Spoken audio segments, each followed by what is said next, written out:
महावै पंच अणु वै तहेव पंचासव संवरेय वीरयं इह सामण्यं विपन्ने लवावसक्की समणेति बेमी।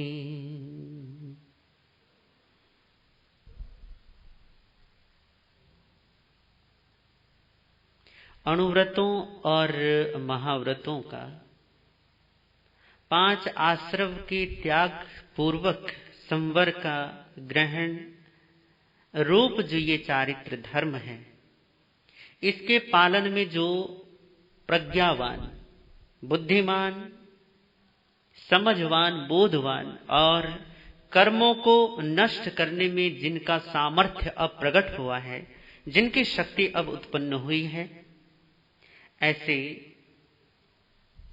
इनके विरति को, इनके धर्म को मैं कहता हूं।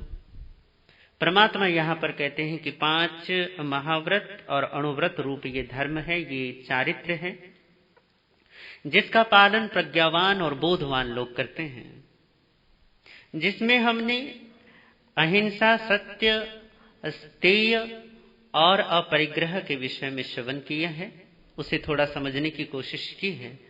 आज हम अगले चरण पर चलते हैं, जिसे हम कहते हैं ब्रह्मचर्य। हमारे यहाँ पे ब्रह्मचर्य बेशक शब्द भी आता है, जैसे ब्रह्मचर्य अध्ययन है और ये शब्द भी प्रयुक्त होता है, पर एक शब्द और आता है, वो है मैथुन विरमण। मैथुन में रमण न करना, इसको कहते हैं मैथुन विरमण।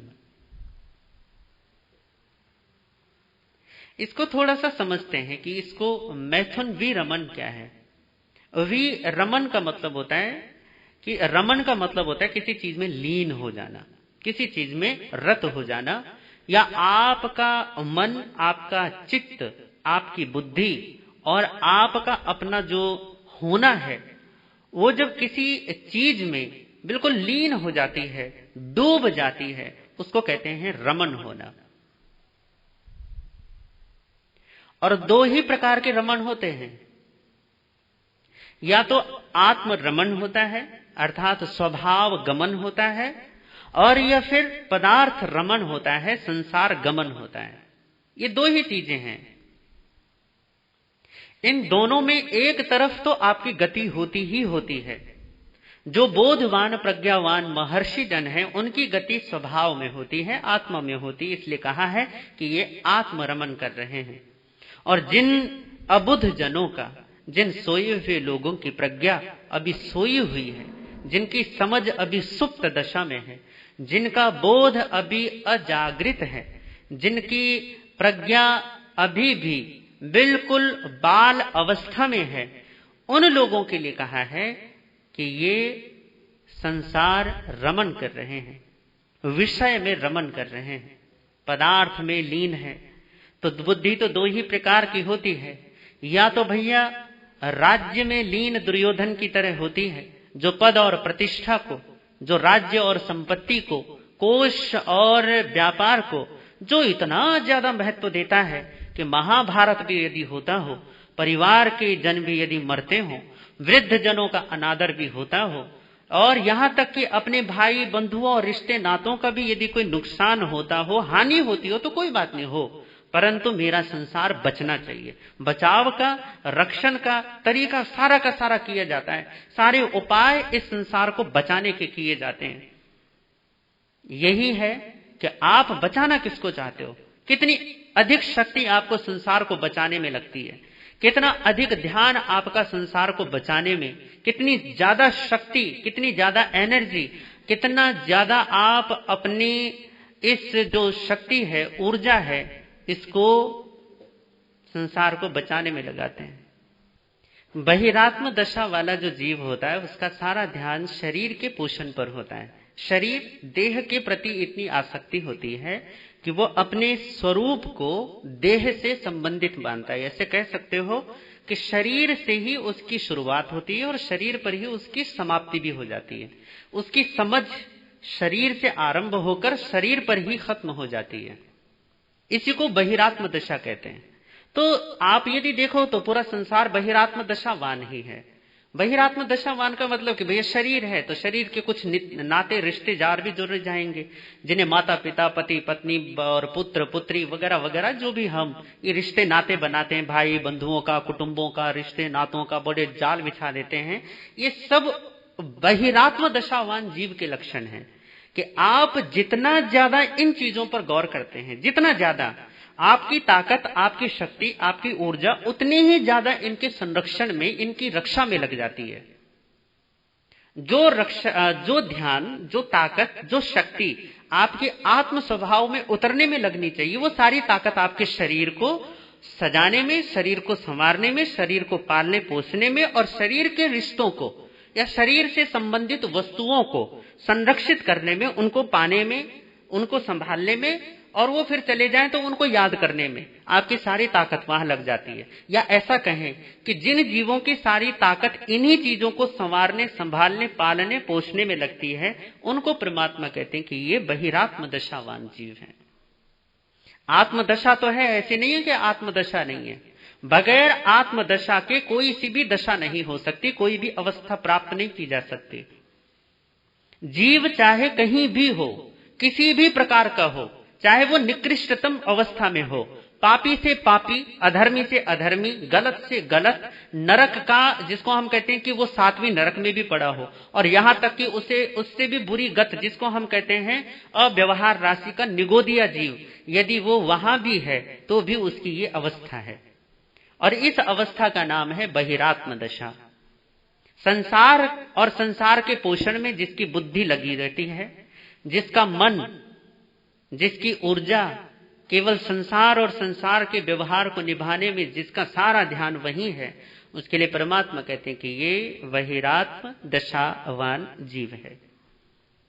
क्योंकि इसकी सारी शक्ति किसको पालने में लग रही है? बाहर को पालने में। बाहर को सजाता है, संवारता है, खूब उसका मतलब उसका संग्रह करता है, उसके रक्षण संरक्षण पर ही सारा का सारा ध्यान उसका वहीं लगा रहता है। दूसरा है अंतरात्म दशा। ये अब मध्य में आ गया है, इसकी अवस्था बाह्य नहीं है, बाह्य नहीं रही। बहिरात्म दशा तो ये बिल्कुल भी नहीं है। ये निश्चित तौर पे कहा जा सकता है कि यह अब शरीर और शरीर के संबंधित चीजों को, वस्तुओं को, लोगों को, स्थितियों को यह अब इतना महत्व नहीं देता। यह अब अपने स्वभाव के प्रति जागृत है, अपने स्वभाव के प्रति लगनशील है, उधर रमन करने की चेष्टा में सतत लीन है। तो जो अभी बाह्य दशा में तो लीन नहीं है, परंतु आत्मदशा भी इसकी परिपूर्ण नहीं है। क्योंकि परिपूर्ण आत्मदशा का नाम है परमात्म दशा या परम, जिसको हम कहते हैं तो बहिरात्म पहला है, परमात्म अंतिम है बहिरात्म। बहिरात्म का मतलब हो गया जिसका ध्यान अपने पर है नहीं, वो बिल्कुल ही बाहर है। और परमात्मा का मतलब है कि जो परिपूर्ण हो गया, जो बिल्कुल विशुद्ध निर्मल हो गया, वो विशुद्धता और निर्मलता की जो पराकाष्ठा है वो सिद्ध है, बुद्ध है और मुक्त है। ऐसे मुक्त आत्माओं को परमात्मा कहा। अब ये भी बिल्कुल अक्रिय हो गए, अब इनके सर्वार्थ ये बिल्कुल सिद्ध हो गए हैं। ये अब कह सकते हैं कि अब इनका कोई मतलब नहीं रहा, इसलिए ये सिद्ध कहलाते हैं। तो ये परमात्मा का स्वरूप है। परंतु बीच में एक और दशा है जिसको कहते हैं अंतरात्म दशा। अंतरात्म दशा किनकी कहलाती है? अंतरात्म दशा श्रावकों की, साधुओं की कहलाती है। ये जो श्रावक हैं, श्राविकाएं, साधु साध्वियां हैं, ये महापुरुष जिनकी दशा आत्मदशा को सतत और निरंतर बनाए रखने की है, जिनका सोना, जागना, खाना, पीना, उठना, बैठना विवेक पूर्वक है, जिनकी निर्मल प्रज्ञा में आत्मा की सतत स्मृति बनी रहती है, जिनके बुद्धि के निर्णयों में आत्मा का निर्णय होता है, जिनके मन के विचारों में आत्म तत्व का विचार होता है, जिनकी चित्त धाराओं में आत्मा की अनुभूति की ही धारा बहती हो, इसे कहा कि ये जीव, ये अंतरात्म है। बहिरात्म नहीं रहा। अब ये धन और संपत्ति, पद और प्रतिष्ठा, मान और सम्मान, अहंकार से जनित जितनी भी चीजें हैं, लोग हैं, वस्तुएं हैं, उन समस्त चीजों से उपरत होकर, ऊपर उठकर अब ये स्वयं को स्थित होकर जान रहा है, बस अपने आप को पाने की चेष्टा में संलग्न है, परमात्म दशा को उपलब्ध करने के लिए प्रयासरत और पुरुषार्थरत है। तो ऐसा जो जीव है उसको कहा ये है अंतरात्म दशावान जीव। और तीसरे के विषय में हमारी चर्चा हो ही गई है, परमात्मा दशा के विषय में। तो यहां पर जो मैथुन का जो भाव है, जिसे कहा मैथुन विरमण, तो रमन शब्द जो आया है ना, तो रमन का दो ही अर्थ होते हैं, या रमन दो ही प्रकार का होता है, या तो होता है आत्म रमन और या होता है परब्रह्मन, पदार्थ रमन।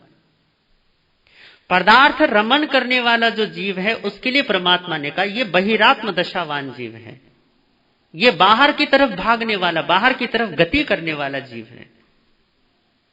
तो जिसकी दशा ही बाहर की तरफ है, जिसकी गति ही बाहर की तरफ है, उस जीव के लिए कहा ये बहिरात्म दशावान है और बाहर रमन करने वाला है। अब शब्द जो है वो शब्द है विरमण। विरमण,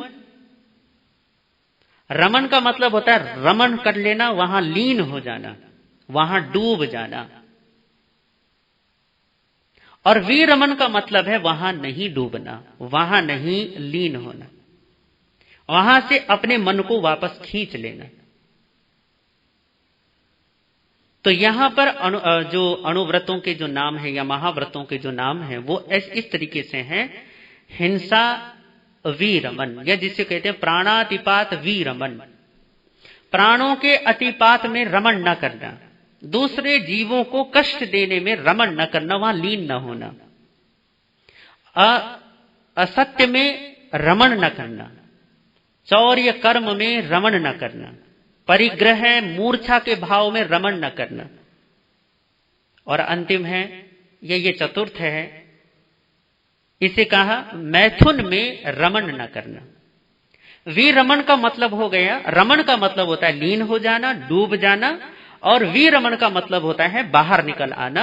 जो डूब रहे थे, जो लीन हो रहे थे, वहां से उपरत होके, वहां से निकल करके उससे अपने आप को दूर कर लेना, उससे बच लेना, उससे बच जाना, उससे अपने आप को रक्षित कर लेना, इसको कहते हैं विरमण। अब बात आती है मैथुन। मैथुन शब्द को भी थोड़ा समझने लायक है, क्योंकि मिथुन से जो बनता है उसे मैथुन कहते हैं। अब मिथुन का मतलब होता है द्वंद्व, हमेशा दो, इसको हम कहते हैं द्वैत।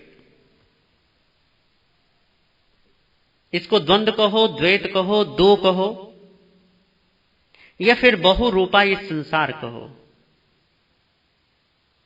मिथुन का जब भी जो भाव होगा, मिथुन का जो भाव होता है उसी को हम मैथुन भाव कहते हैं। अब जब भी मैथुन का सेवन होता है, इसको ऐसे ही समझ लीजिए बिल्कुल आसान तरीके से, कि मैथुन का जब भी सेवन होता है आपको किसी अन्य की आवश्यकता होती है। किसी, यदि पुरुष है तो उसे स्त्री की आवश्यकता होगी, और यदि स्त्री है तो उसे पुरुष की आवश्यकता होगी। तो अभी तो मिथुन घटित होगा, नहीं तो मिथुन घटित क्यों होगा? मिथुन का मतलब ही जोड़ा होता है, मिथुन का मतलब ही दो होता है, द्वंद्व होता है। दो होंगे, और तब जो दो होने के बाद जब जो इच्छा दो होने की होती है, आप एक हो पर आप इच्छा कर रहे हो दो होने की, आप अकेले हो पर आपकी कामना है किसी और को चाहने की। जैसे आपने नमिराज ऋषि की कथा तो बहुत बार सुनी है ना। नमिराज ऋषि के लिए वो बात आती है कि आप अकेला अवतरे मरे अकेला होए, है ना, या कबहू इस जीव को साथी सगो न कोई, ऐसा ही ना कुछ। जीव की अपनी स्वाभाविक दशा तो एकत्व ही है, अकेलापन ही है, वो एक ही है, अद्वैत रूप है। परंतु अद्वैत स्वरूप को छोड़कर वहां से गिर के, वहां से च्युत होकर, वहां से जब नीचे गिरता है तब तुरंत नीचे गिरते ही फिर एक नहीं होता, फिर कहता है एको हम बहुश्याम, मैं एक हूं और बहुत हो जाऊं।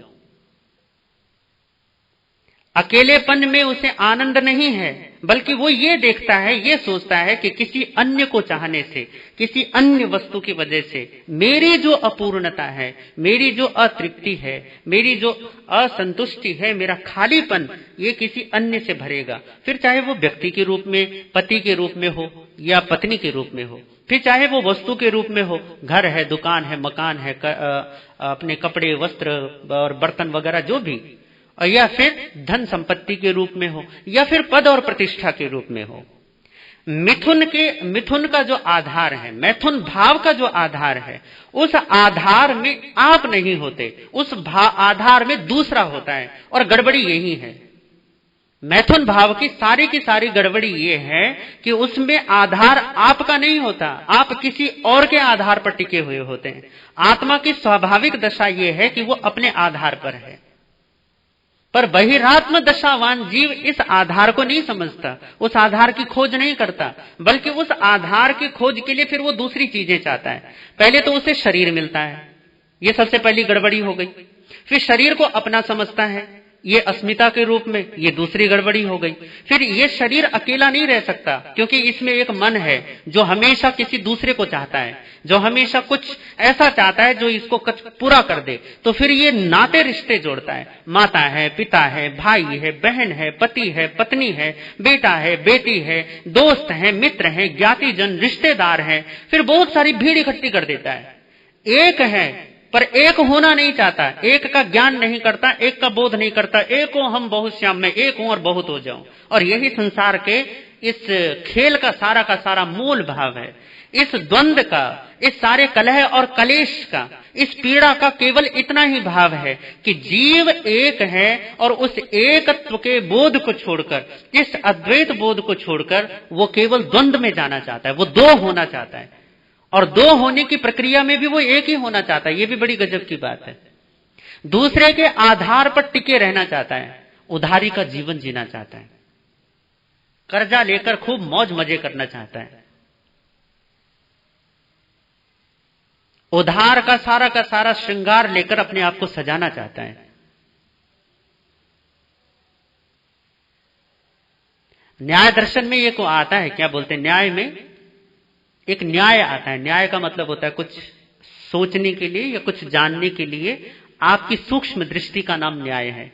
तो न्याय दर्शन में ना एक न्याय आता है जिसका नाम है याचित मंडनकम, मांग कर अपने आप को सजाना। कपड़े किसी के, आभूषण, गले में चेन पहनी वो किसी और की, घड़ी, हाथ में घड़ी पहन रखी वो किसी और की है, पैंट को टिकाने के लिए भैया जो क्या बोलते हैं उसको, बेल्ट है, वो किसी और से उधारी ले रखी है। आप चश्मा पहनने के शौकीन है तो वो किसी और का है, टोपी किसी और की है, जूते किसी और के हैं, चप्पल किसी और के हैं। तो याचित मंडनकम, मांग कर दूसरों से अपने आप को सजाने का कार्य कर रहा है जीव। कैसे? पुद्गल से अपने आप को उसके आधार पर टिकाने की कोशिश में लगा है। जन्म लेता है, अब अपने, क्योंकि चारों तरफ परिवेश ऐसा ही देखता है, किसी यही परिवेश उसको मिलता है ना। माता पिता कौन से बहुत बड़े परमात्मा के भजन करने वाले होते हैं, इतने ज्ञानी तो होते नहीं है। आत्मबोध संपन्न तो ऐसे जीव तो बहुत कम है, और जो होते हैं उनके पुत्र पुत्री होते कहाँ हैं?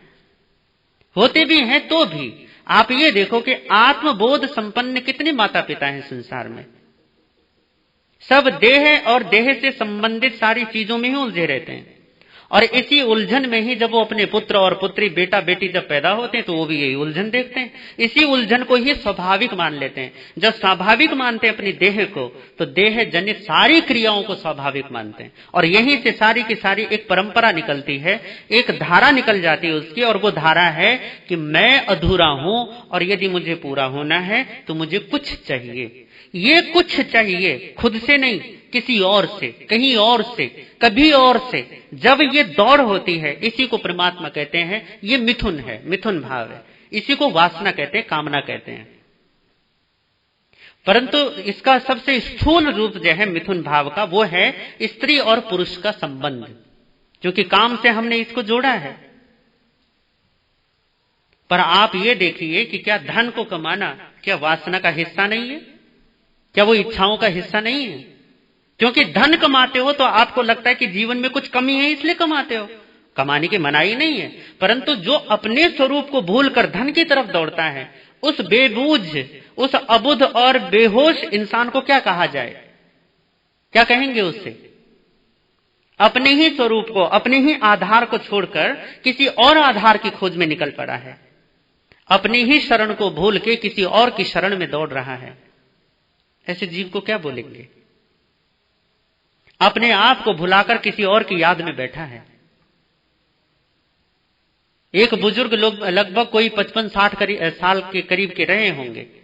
एक दिन अपने की किसी रोड के किनारे बैठकर रो रहे थे। अब रो रहे थे तो भैया उधर से लोग आ रहे हैं, जा रहे हैं, देख रहे हैं, कोई पूछता टास्ता नहीं, पर वो रोए जा रहा है दहाड़े मार मार कर। एक लड़का, एक युवक उसके पास आया और बोला, करे बाबा जी क्या हो गया, चुप करो, इतनी जोर जोर से क्यों रो रहे हो? करे बेटा क्या बताऊं बस।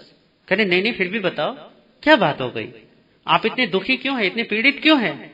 करे भाई मैं बहुत बड़ा सेठ हूं इस नगर का, मुझे इतना तो पता है कि मैं बहुत बड़ा सेठ हूं, दूर दूर देशों तक मेरा व्यापार है और दूर दूर तक जहां तक मेरी पहचान है, मेरे जैसा कोई सेठ नहीं, मेरे जैसा किसी पास धन नहीं है, इतनी संपत्ति है मेरे पास। करे ये तो बहुत खुशी की बात है, इसमें रोने की क्या बात है? करे बेटा मेरे पास महल भी बहुत है, जमीन जायदाद खूब है मेरे पास, इतनी है कि बस पूछो ही मत, समेट नहीं सकता मैं। करे अच्छा? करे हाँ। करे अभी 2 साल पहले मेरी पत्नी की मृत्यु हो गई, तो अभी अभी बस 4-5 दिन पहले ही मैंने एक नव युवती से मेरा विवाह हुआ है, अभी अभी बिल्कुल विवाह होकर छुटा है। करे इस उम्र में और एक नई मतलब नौजवान लड़की से, नव युवती से अभी आपकी शादी हुई? करे हाँ शादी हुई। तो फिर समस्या क्या है?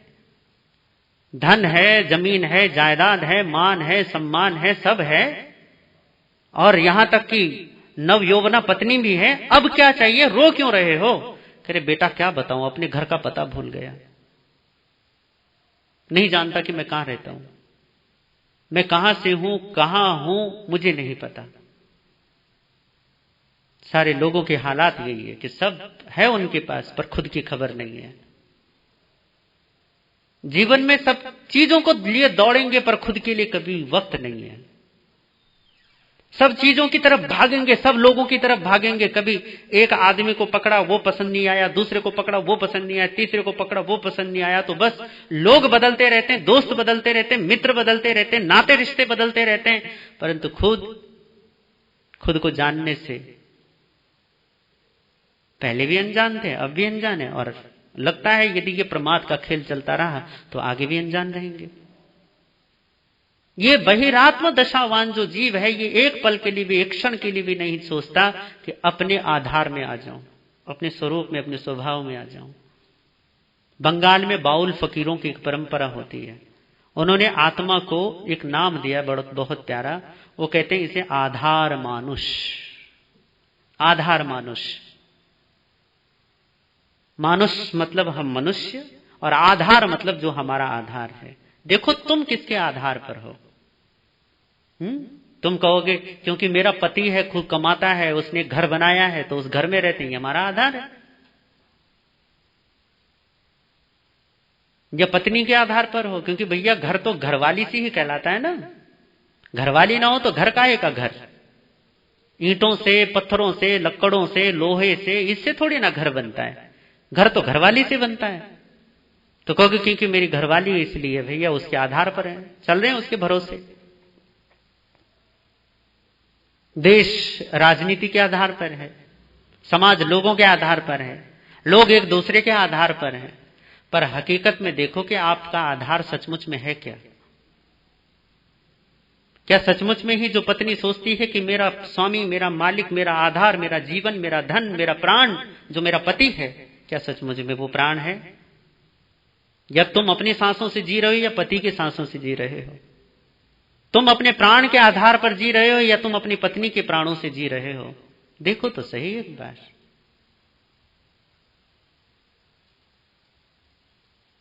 ये जो तुमने अपने आधार को दूसरी जगह शिफ्ट कर दिया ना, अपने आधार को किसी और को सौंप दिया। परमात्मा कहते हैं यही मिथुन है, यही मैथुन भाव है। और इस मैथुन भाव का चरम जो शिखर है वो है अब्रह्म का सेवन, मैथुन का सेवन, स्त्री और पुरुषों के संबंध में। ये उसका मोटा मोटी स्थूल रूप है।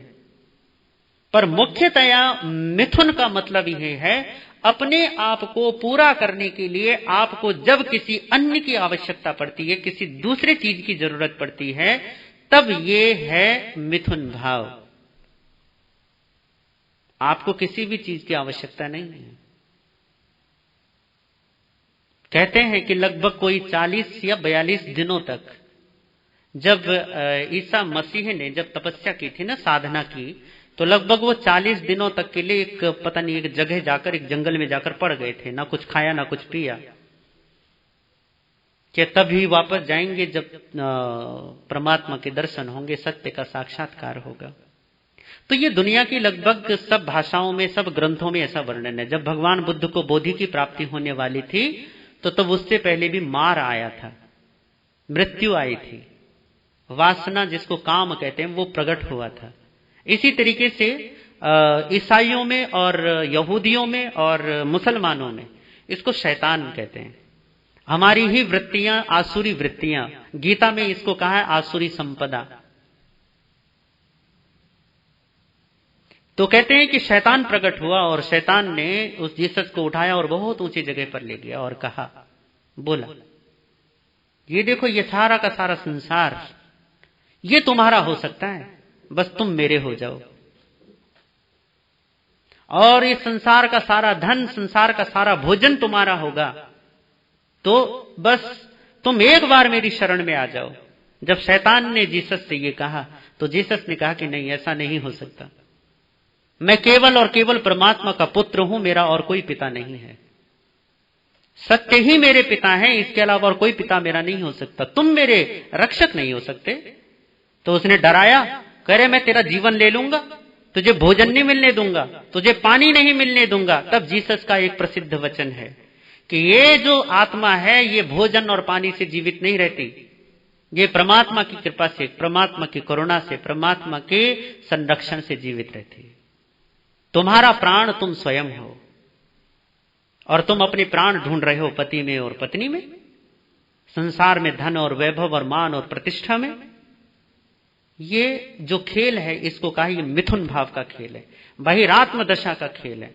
और बहिरात्म दशा के इस खेल में, इस मिथुन भाव में इतना मत उलझ जाना मेरे भैया, ये विषय वासनाओं की पूर्ति में इतना मत भटक जाना कि खुद को ही भूल जाओ, खुद को विस्मृत कर दो। अंतरात्म दशावान जीव आत्मा की सतत उपासना में संलग्न रहते हैं। वो पर से अपना नाता तोड़ने में, उससे अपना नाता जानने में और उससे दूर होने में ही अपना सारा पुरुषार्थ लगाते हैं। आप देखो कितना आपका पुरुषार्थ है पर से हटने में, कितना आपका पुरुषार्थ है दूसरे से हटकर अपने आप में रहने में, अद्वैत की साधना में, निर्द्वंद होने की साधना में आपका कितना समय जाता है।